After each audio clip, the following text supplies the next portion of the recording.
So this is something Undying are going to have to keep an eye on. With Lycan and Void Spirit, you've already got a little bit of mobility from those cores, but how much can they really dodge? Do you want to try and factor in BKBs into these builds? We do see the Lycan, or used to see the Lycan, go for a BKB without maybe massively changing up his overall build order, but it is something that they're going to have to bear in mind here. If Hokori come at you with that much control, then a lot of the mobility on those two heroes that we've seen so far does get taken away. So either the itemization or, as you were mentioning, ET, maybe, yeah, the support picks come into play there. The Abba out for them first, the Grimstroke now as well.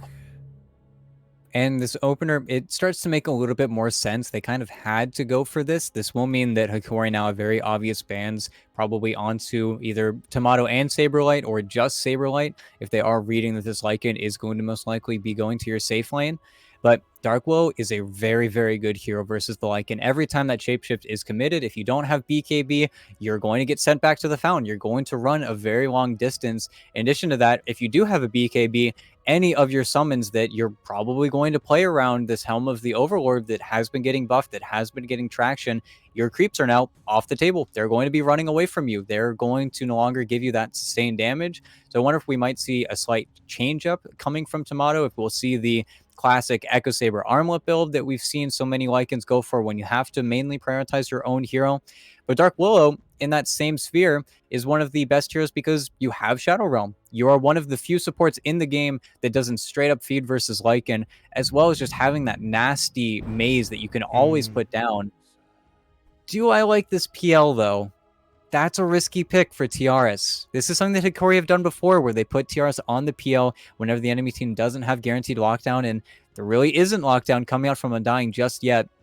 But if this Lycan is ever able to sink his teeth into the PL, Lycan outpaces you so hard. He's going to have 2-3 items and then get out on the map, where PL, you really need to bide your time. You need to wait for your third, fourth item, and then maybe you can make an appearance in some of these fights. But I don't know if I like this PL. This is a risky pick from Hokori. And we were seeing quite a bit of that PL in the series yesterday. I think got picked up 3 times, maybe 4. 3 for sure, but just because it was getting picked up in yesterday's matches doesn't necessarily mean that it slots in exactly the same here, but Hokori feeling like, I guess it's their best answer, their best response, or maybe just something that TRS feels that comfortable going with, but yeah, I don't know. We'll have to wait and see exactly how it plays out for them. Feels like a bit of a risk now, but if it pays off, Hokori do need something to try and fight their way back in and push this to a full 3 games. Yeah, and they do have the easy bans onto Saberlight now. You can make the very easy call that this is going to be a Lycan in the hands of Tomato. And on paper, Lycan can't deal with illusions, can never deal with illusions. You're never going to see an itemization or build-up where he will go for those items. But that's where, if Undying can get the right target prioritization, if they can find the real PL, that's where PL is always going to be on the defensive. It's always going to be running away during Lycan Shapeshift and then punishing in the downtime, where PL doesn't even do that much building damage until later on in the game. That's where I wonder, with this PL, you're widening the amount of time that Undying has to work with, where that Shapeshift isn't going to feel like an immediate punishment. You're not going to be able to treat it like an exorcism. You're not going to push onto the enemy side of the map as soon as this Lycan feels like he can't fight anymore, because you're PL. You don't have that burst damage. You're going to look for these long, gritty fights, and something that, if they are able to get those long, really extended fights going, that's where the Dark Bull is going to be extremely happy. Again, mentioning those brambles. Once the brambles are down, if you have 2-3 stacks of those, nobody wants to exist in that kind of area on the Undying side. Even though they picked up this counter pick in the Undying, it's still not going to feel fantastic.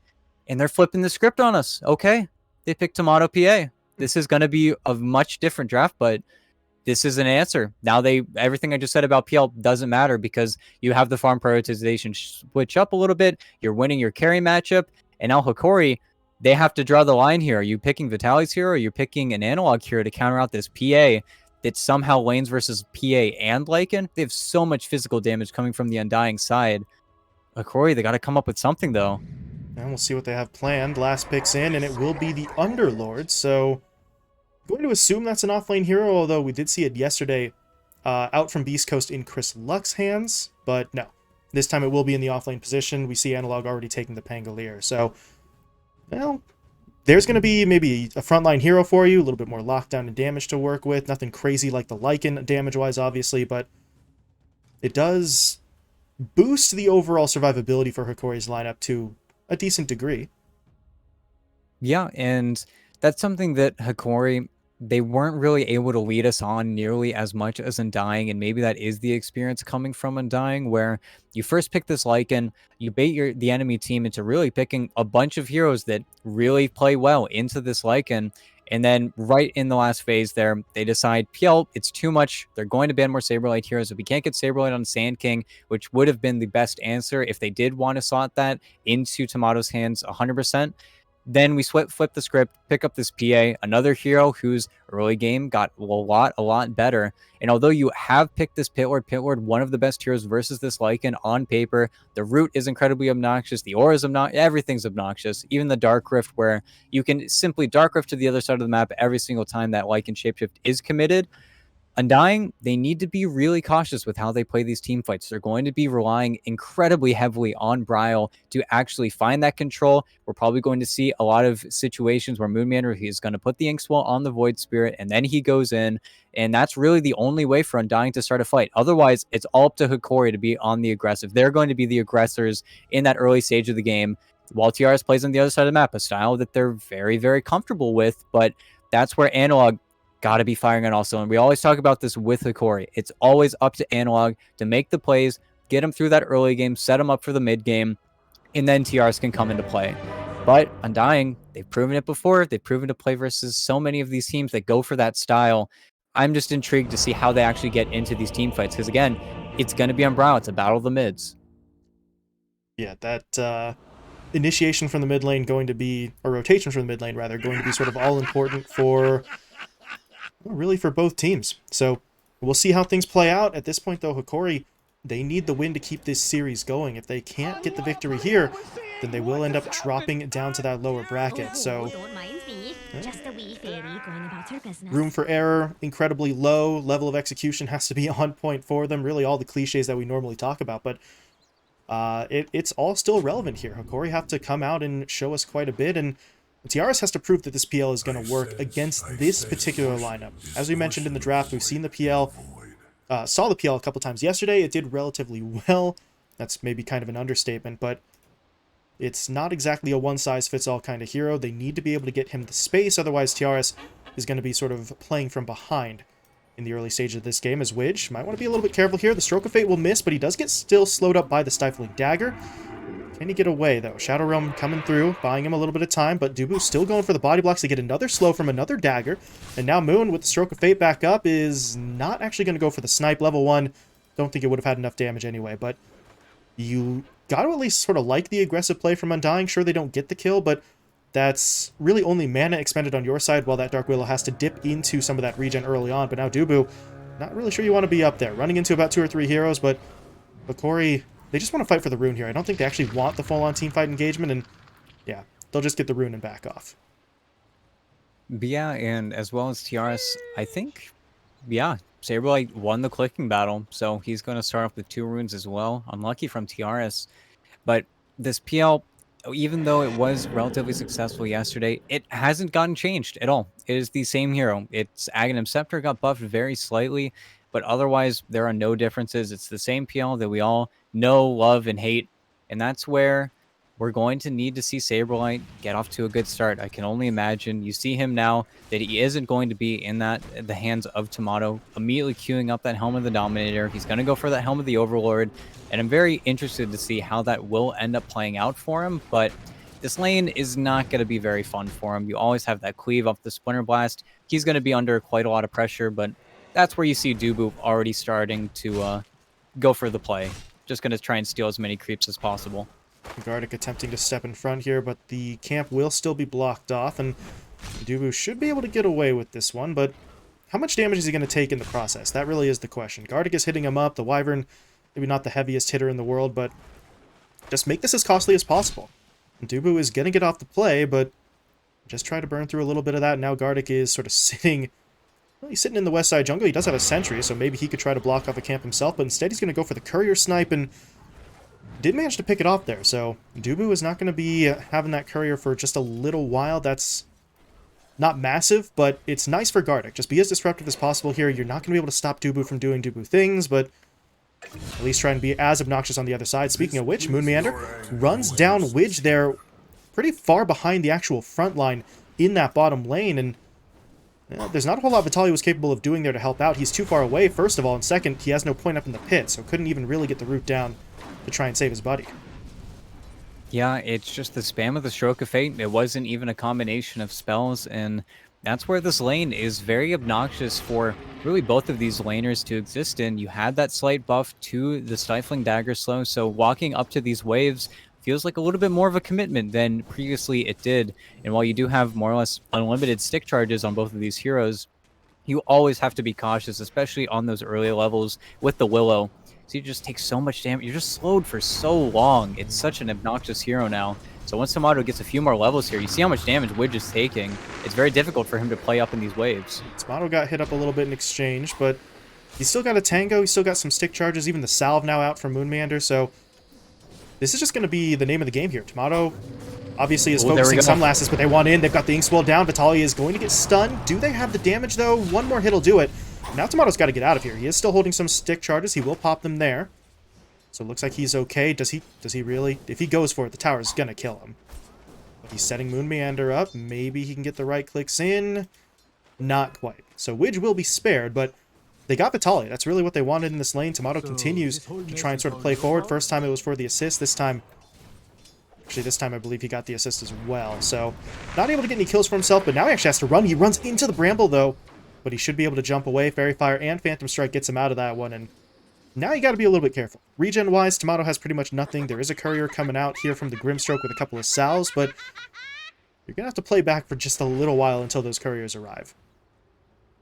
Yeah, and that's where this lane will be all encompassed by Vitaly. Fortunately, that large camp is blocked, so it's not like they can pull the wave back even further, but you will see Moon really being the only one that could possibly go for those last hits. There are two salves coming in the courier, though, so going to get swapped over on both of them, and more or less a full lane reset. A situation where it almost would have felt nice if Moon Meander died in that fight, or even Tomato dying in that fight, just because you would get that free courier ride, you'd get the full reset, and then Vitaly would be under a lot more pressure.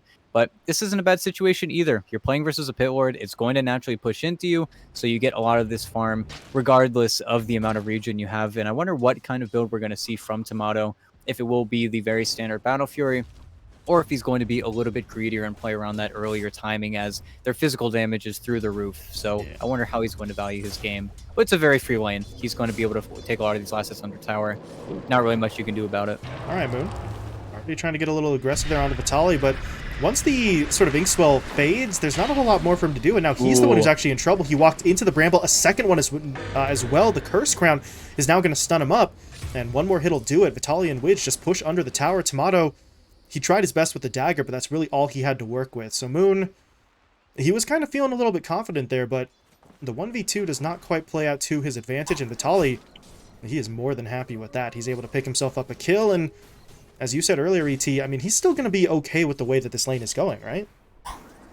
Yeah, and it's unfortunate. Maybe Moon caught off guard there. A lot of Pit Lords don't have this Pit of Malice level 2, and not changed by the patch either, so that was really insane Bramble placement from Widge. I think the way that his path was blocked off with the Tangos, there was no situation in which he could have walked away from that, but again, you are going to be pushing this wave into the PA. You're not impeding Tomato's farm very much here. Vitaly's got a nice interrupt on the pull, but every time a pull goes off, it's just more farm for Vitaly. Vitaly can farm everything and then some. That's why people pick this hero.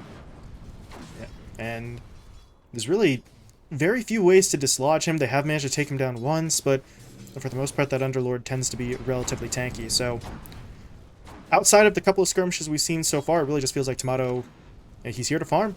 And we do see him going for that Ring of Health, so maybe that is the slightest hint that he may be looking for that Battle Fury, although technically speaking, it could just be a casual ring. He could hold it for something else later on, but we shall have to sort of keep our eyes on that, because that is going to determine the timing for this Undying lineup really as a whole.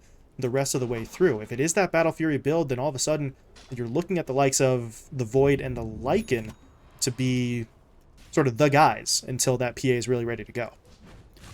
And I think that's where we see the map be relatively quiet across the board. We do see Analog trying to make a rotation towards that bottom lane, but that's where neither team is very good at starting these fights. I think Moon might get stunned up here. It might actually go down. It's taking a lot of damage.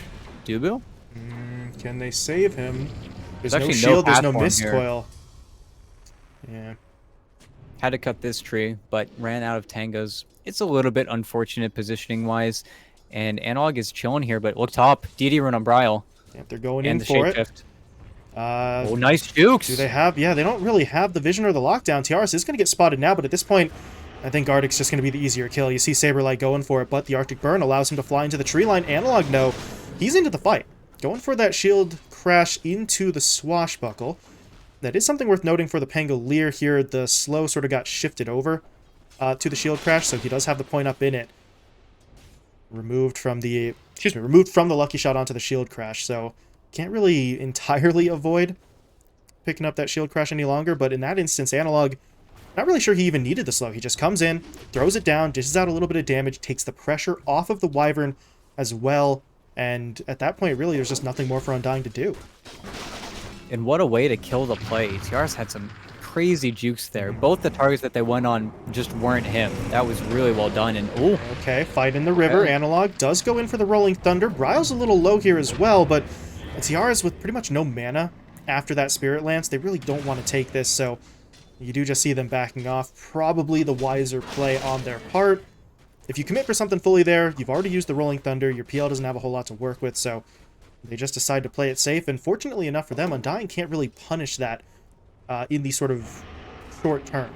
So everyone's just going to go their separate ways. Saberlight, meanwhile, really just bullying the Wyvern in this top lane. He's got the Mud Golem controlled up with that Dom. So if you're Gardic, you just kind of got to sit here and watch this happen. He's hoping to reach level 6, but it's about 4.5 right now, and with the pressure Undying are starting to bring, not really sure this is going to work out. If the tower falls, then the Wyvern really doesn't have much more to do here.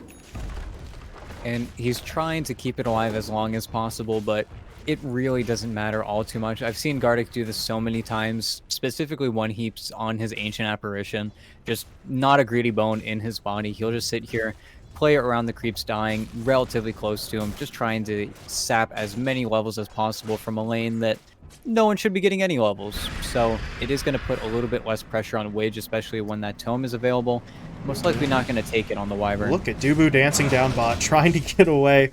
Sidestep the Rolling Thunder, I think, twice there, but Analog, once the Rolling Thunder ends, goes for the Swashbuckle, and Dubu does get taken down, but it is creating a potential opportunity. You see Bryle rotating his way top. They know there's a couple of heroes down bot who can't immediately TP, so they're going to try to jump in onto the Wyvern. They've got the Astral Step there for the damage. Gardic is going to try to buy some time with the Cold Embrace, but he should still be going down here. He is really making him work for it, though, and with Widge TPing in as well, maybe they turn this into a larger fight. They've got Vitali coming in. Gardic does finally fall, but they are going to be able to trade it out. Moonmeander does end up dying, and now if you're Bryle, you're kind of trapped here. He doesn't have the Astral Step up for a few more seconds, but Saberlight's trying to come in to help. He runs into the Pit of Malice, though, so he'll be rooted up, but they're still going for the kill. Widge trying to sort of just fly away as fast as he can, throws down the Brambles, but Saberlight doesn't care. Sidesteps them, gets the kill, and now if you're Vitali, it's time to go. He does not have the damage right now to get the kill onto Bryle, so he's just going to have to back away.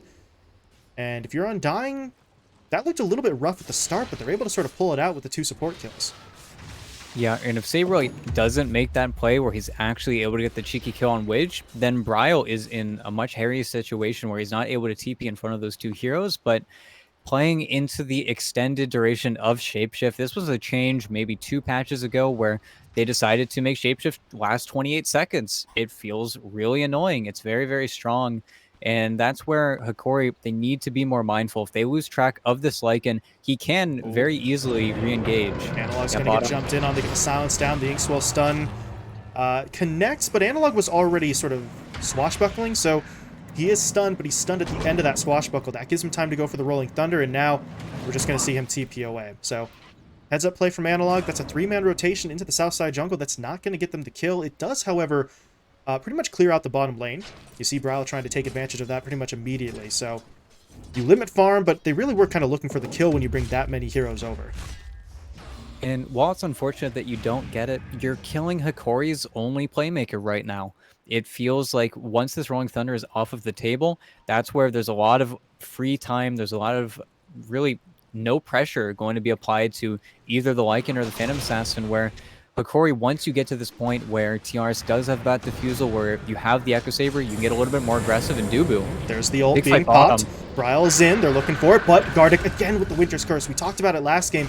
So big with those abilities. This time, it's not enough to save Witch. He does still die, but the Winter's Curse prevents them from chasing for anything further. So if you're Hokori, you don't win, but you mitigate the damage, certainly. So this is just so much of what Gardic does. You mentioned it. The man just doesn't play greedy. He's so defensive and selfless to a certain extent. He's willing to sacrifice himself. He's always in there for the Winter's Curse, and now his teammates, they're looking to take advantage of a potential opening mid. Tomato's getting hit up here. He can't move. He gets hit by the Rolling Thunder, knocked back into the Pit of Malice, and they finish him off. Tomato goes down, and at this point, I don't really think Undying can do this any longer. They're trying to send in some of those controlled units, but it's really not going to lead into any sort of second round of fighting. So Hokori, they put that one together, they've got the lockdown, and now Bryle's actually getting rooted up here. The Pit of Malice as well as the Rod of Atos coming into play. He's taking so much damage, but he is going to be able to get out with the Dissimulate into the Astral Step.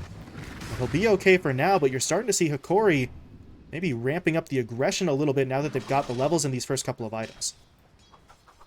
Yeah, and Hikori, they need to stay on the aggressive, especially with Tomato. He had to go for this Battle Fury build, and that's why they picked this up in the first place. If you give too much time to Undying, they're allowed to pick and choose their fights.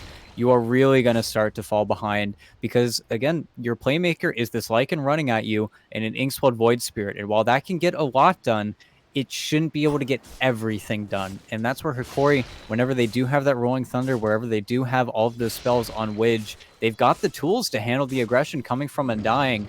The only problem is I don't see how Hikori can put very much pressure onto these buildings. It's something that their draft truly lacks. They don't have that guaranteed tower push, and that's where I'm worried that a lot of time is going to be given over to the Undying side, where they are able to wait for these timings. And Saberlight, he has it. Helm of the Overlord is completed 13 minutes into the game. This is where the game gets a little bit scarier for Hokori taking these fights. What an inventory Saberlight has. Helm of the Overlord and a Quelling Blade. Hatchet and a Helm of the Dawn, or Overlord, excuse me. So he knows what he's about, as you said. He just goes straight in for it. His teammates, meanwhile, they know what they're about as well. They're about getting these kills. They jump in onto Vitaly in the north side jungle, and as you said, it's going to get you quite a lot. The Astral Step into that sort of Inkswell play does open the door for quite a bit, and that time Vitaly really isn't quite tanky enough to survive it on his own, and now you see Saberlight with that controlled Ancient. He's just going to push mid. He wants the tower, and if you're Hokori, they have to do what they're doing. You bring in multiple heroes here. You can't just let this go without some sort of defense, but tower's down to 46 HP. It will be falling within the next couple of minutes, really one way or another. Yeah, and you do feed a lot of gold over to, unfortunately, I think Widge got the last hit there. It's 200 gold every single time they're able to take out this Helm of the Overlord. But it's so strong, it's so powerful on top. Okay, Moon might be punished. He's almost certainly not getting out of this one. Vitaly, there we go. Turns around to get the kill. And now, up to the north, they've actually got eyes on Bryle Analog. Good eye there. Just sort of goes looking. Not able to lock him down, obviously, but you do force Bryle to TP away. So the threat in that top lane is temporarily removed. The only downside, if you're Hokori, though, now there's a Battle Fury on this PA. Now TRS is going to sort of start falling behind. He's already trailing behind the Lycan, and if you have the PA sort of coming up on you as well, it is going to get a little bit rough for that Hokori side. We need to see, again, continued aggression from them. Need to try and really do something, but as you were mentioning, they can push for kills. They can't always push for towers. The lineup's not great at that, but got to try and do something. You really just can't let this PA sit here and do whatever she wants. And that's where Saberlight is going to become the monster in this top lane. He's always going to force you to come to him. I think they needed to get just a little bit more set up on him. And you look at this Centaur with the Pharaoh Impulse. It's doing 200 damage a right click. He hurts so much. God. Throw in crits into the mix. Lycan is going to kill anyone. TRS actually needs to be relatively careful here, because if he gets this hoof stomp, it actually could just be a dead PL. He needs to be a little bit concerned here. And unfortunately, lost his Yasha as well. Saberlight, at the same time, does need to be careful, though. You can't afford to give away a lot of these Helm of the Overlord kills because it is 200 gold every single time. It is very expensive, or it will get very expensive if he just sort of throws it out there. But that's where he's constantly looking for creeps, constantly looking for probably the Purge creep is one of the best ones he can obtain. But he's just going to continue to be incredibly obnoxious in this top side of the map. You actually see him going all the way to the Ancients, and he's got a Black Dragon waiting for him here. I think the Granite Golem is still probably the best one, either Granite Golem or the other one, the Thunderhide, because you do have that aggressive active. I don't know if that was on purpose. Yeah. Yeah. He's got a tiny dragon now. Hmm. It makes sense if he wants to kill the ancient black dragon, but Yeah. Either way, it's going to be helpful for him. But now Dubu getting hit up a little bit there over on his opponent's side of the map. The second he's getting locked down, though, he just pops that ult and walks away. So this is always sort of the sweet spot for that ABBA. If you can pop the ult, not because you're sacrificing yourself to be a distraction, but just to actually get away from this initiation. Duba's only gone down once, and now his teammates are looking to respond. They go in onto Vitali, who is a little bit too far forward in that middle lane. Relatively tanky, but not enough. Bryle gets the kill, and actually Saberlight even came in on the back end with the shapeshift, so they need to look for more while that shapeshift is up. You do see them pushing into the east side jungle. They're really not going to run into much right now, but Saberlight could keep this going, push all the way down to the tower, and it looks like that's exactly what he plans to do. That's going to force out the glyph, though, so Hokori are at least able to hold things off for now, but Saberlight can really just stick here anyway and take that tower down. yeah, and that's where if you can win a fight successfully with the Helm of the Overlord, even though you know the shapeshift, Analog. That is so unfortunate. And this combo, you mentioned it's going to do a lot for Undying, but you can't let it do everything for them. But they're getting so much. They jump in with the Astral. They get down the Remnant for the lockdown that buys the time for the Inkswell to come in. Moonmeander then hits him up with a Silence, and Analog really just doesn't get to play at that point.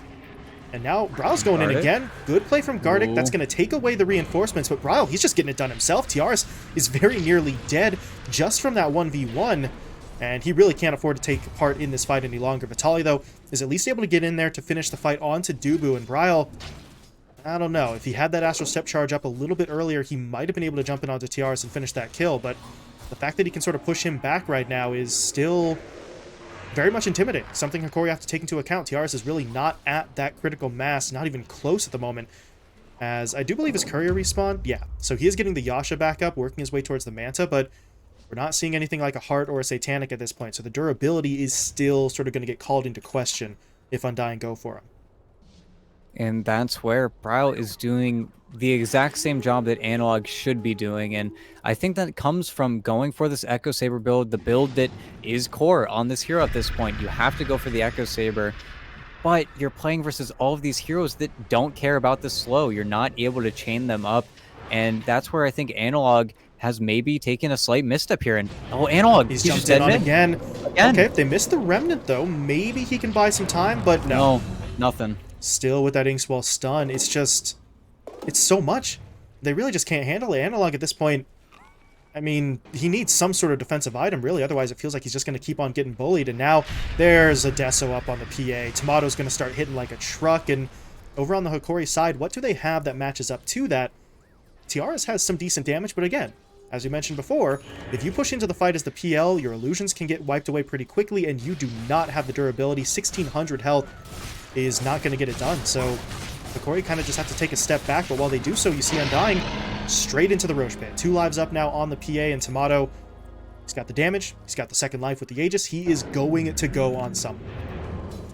And that's where before, maybe Undying weren't able to make that play. Maybe it felt like Hokori were able to be slightly more obnoxious in the pit, but it all comes back to this Pango not really making enough plays, not having too many heroes to play with, albeit, but it still feels like something needs to be happening for Hokori. Otherwise, they keep falling behind. They keep being unable to make these plays, and I think a slight misplay here mid from them, but it doesn't matter. You have the Deso, so...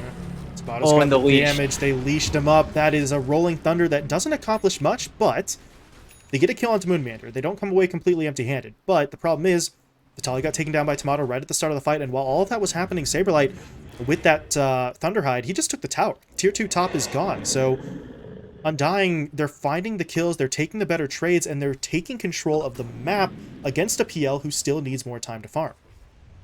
And arguably, Saberlight now has the most dangerous of all the creeps he could get, because you have that Frenzy, you get that 75 attack speed, and then the buildings are just gone, straight up. Uh-oh. And look top, again, Analog. He's got no shield crash. There's the sounds from the Orchid. Orchid as Saberlight. Oh, going for some style points here, but Analog is still managing to get away. Good swashbuckle to get him out, and he will survive, but it was a distraction. Bryle with the haste rune moves in elsewhere on the map. They've taken down Gardic, but now Dubu, he's getting hit up, but he's got the ult, and Bryle's coming back in. Tiaras has to be careful. Those illusions could get wiped out pretty quickly if Bryle wants to go in, but I actually don't see him committing for it. They're just going to sacrifice Dubu in this situation. I think they realized Widge and Vitali were sort of close by. That would have turned into a much larger fight than just Bryle helping out in a 1v1, but it's going to turn into a fight anyway. Moon gets hit up in the river, slowed now by the defusal, hit up by that stun out from the Curse Crown, and this is starting to get a little bit complicated. Bryle's dropping low. He has to pop the BKB. Tiaras, though, he's still chasing.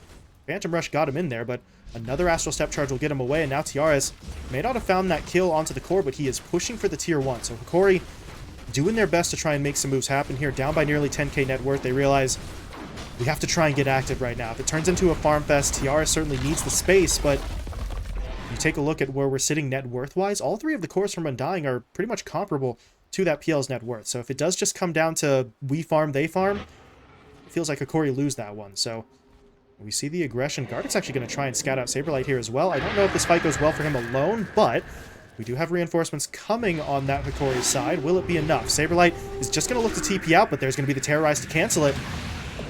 I believe they've got this one. 4 heroes in. They've got the root. They've got the stun. Saberlight will get taken down. Yeah, and it's a little bit split, but yeah, Bryle, he's here.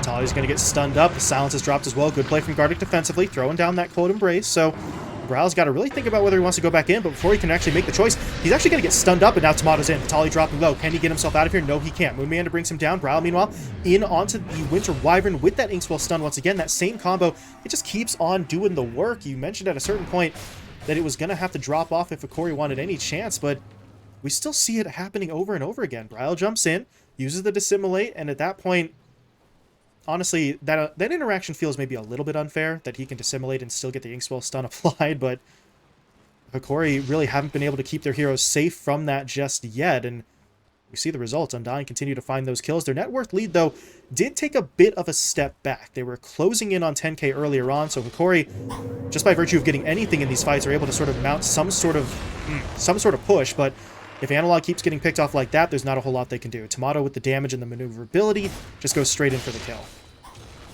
And that's where, for a few moments there, it did feel like Undying, they were getting punished. They were playing around the fact that Saberlight didn't have Shapeshift when they were able to get that kill top, but they felt a strong sense of invincibility for just a few moments there, specifically on Vitali, walking back up that high ground when he could have just left, but the awareness was not there for just a few moments on the Hokori side.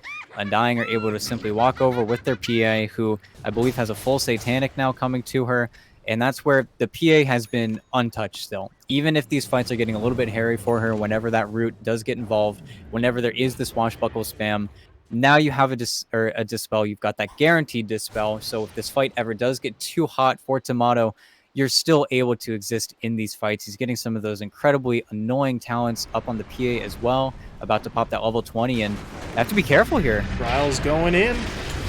Pops the BKB, though, so the root's not going to matter. Tomato just waiting for his moment. He wants it onto Widge, blows him up immediately. Winter's Curse out from Gardic, though.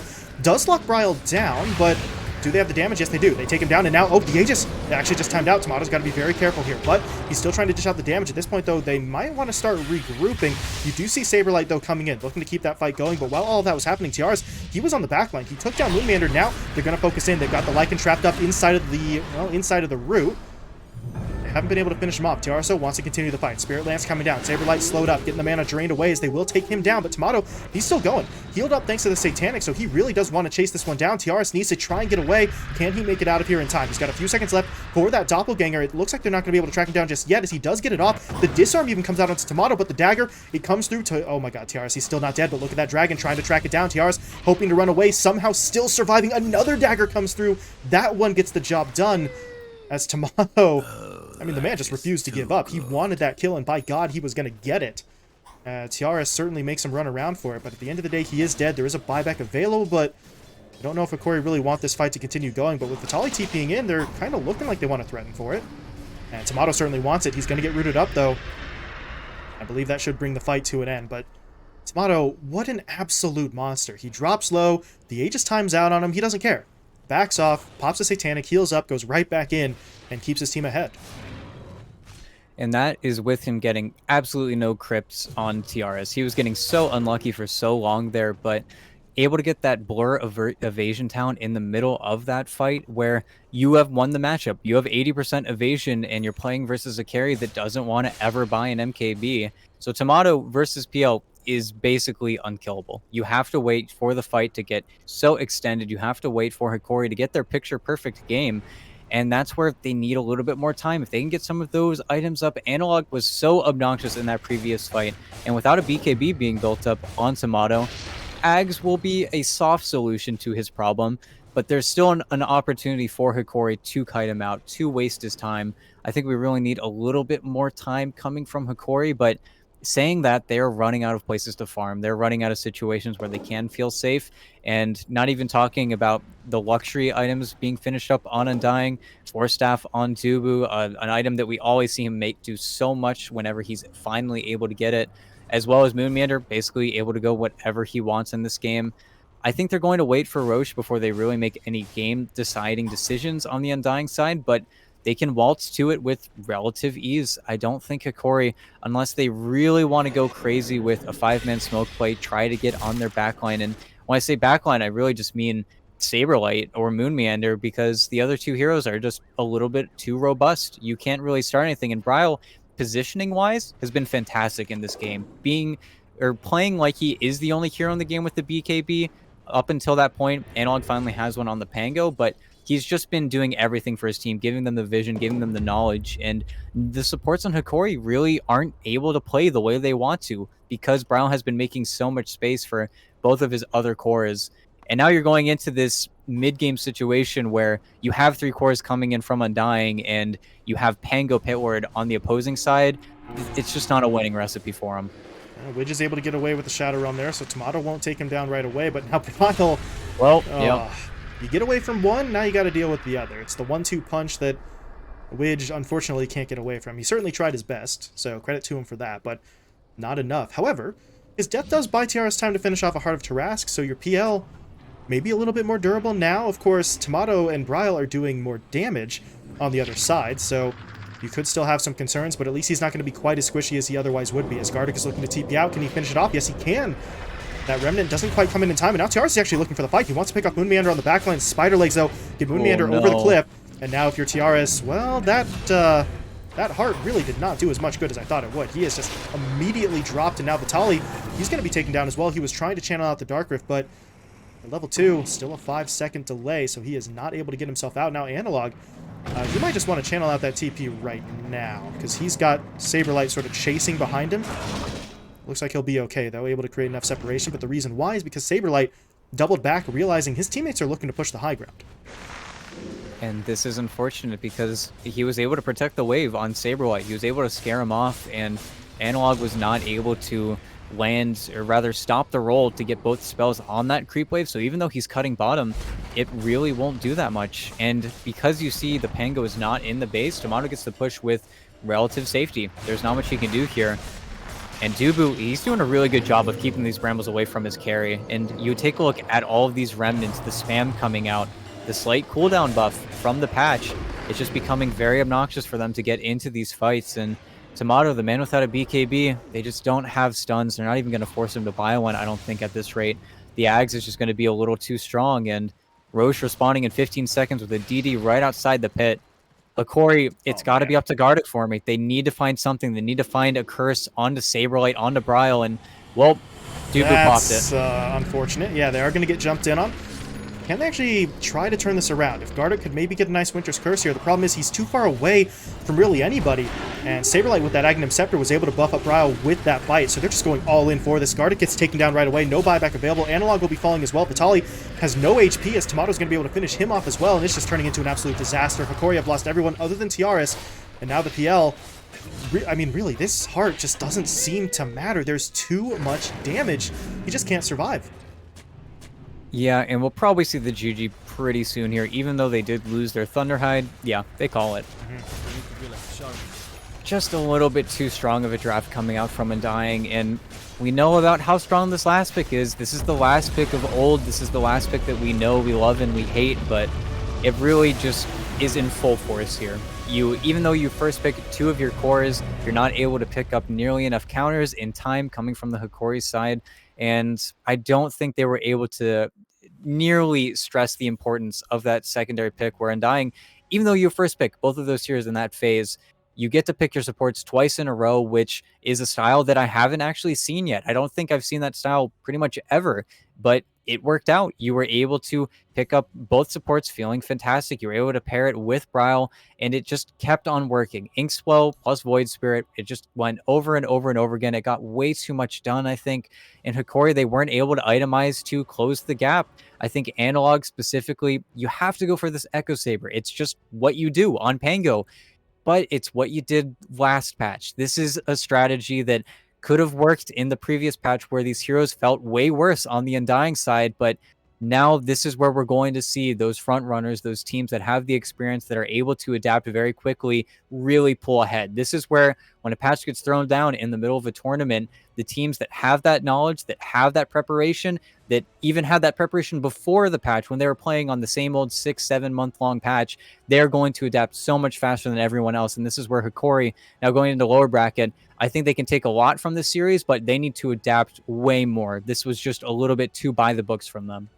Yeah, trying to go for honestly what felt like a little bit of a mix. The things that they knew worked well in the previous patch and maybe a little bit of what they had seen from some of the matches yesterday. Things like the Underlord, things like the Pangolier, or not the Pangolier, excuse me, the Phantom Lancer out for them. So on the one hand, I understand that, right? You don't want to dive all the way in to the new meta. You want to sort of dip your toe in, maybe try and mix up old school and new school sort of strategies. But in that instance, the mixing sort of backfired against them. Instead of getting the best of both worlds, you got just stuff that kind of lagged behind a little bit. And Undying, we mentioned it in game one, if you sort of let them build up the lead early, they just don't give you chances to get back in. The execution from them was nearly flawless. They have one death each on Tomato and Brile, so Hokori really just fell behind and never had the opportunity to try and push their way back in. They're just on the back foot the whole way through, and Undying closed them out for the sweep. Yeah, and even your last pick hero on this pit lord where you got pit lord, you're able to be obnoxious versus Saberlight to a degree, but it never felt like we had this matchup where Vitaly was defending a tower that Undying couldn't take. Undying just brought too much to the table, especially coming from this Void Spirit. And now I wonder how other teams are going to look at this hero. Of course, this is a pretty picture perfect game, even though they did first phase it. There isn't an opponent coming from the Hokori side, especially in lane. I don't think this Pango was really able to mirror the Brile style, the amount of team fight, the amount of pickoff potential that Brile was able to get. I think we saw Analog go to that bottom lane maybe once or twice, and I think one of the times was successful. The other time, he was forced to roll defensively, and every single time a defensive roll happened, Hokori's playmakers off the map. That's the problem. You have this pit ward, everything comes from your mid at that point or your supports.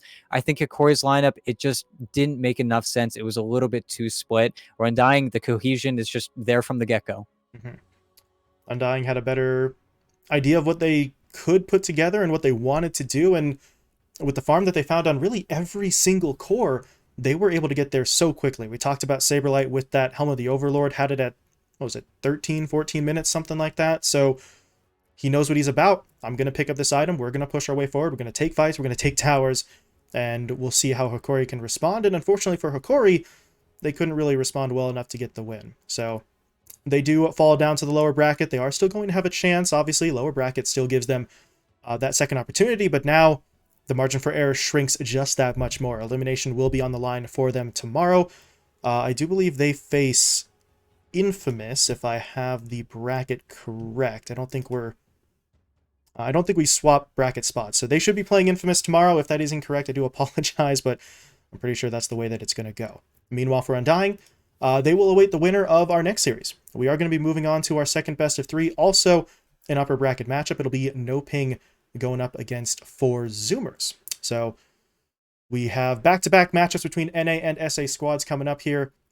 This series did end a little bit early, so I think the teams are being given just a little bit of extra time to get themselves prepared as we are ahead of the schedule. So we will be bringing that one your way in about 10 to 15 minutes. So stick around.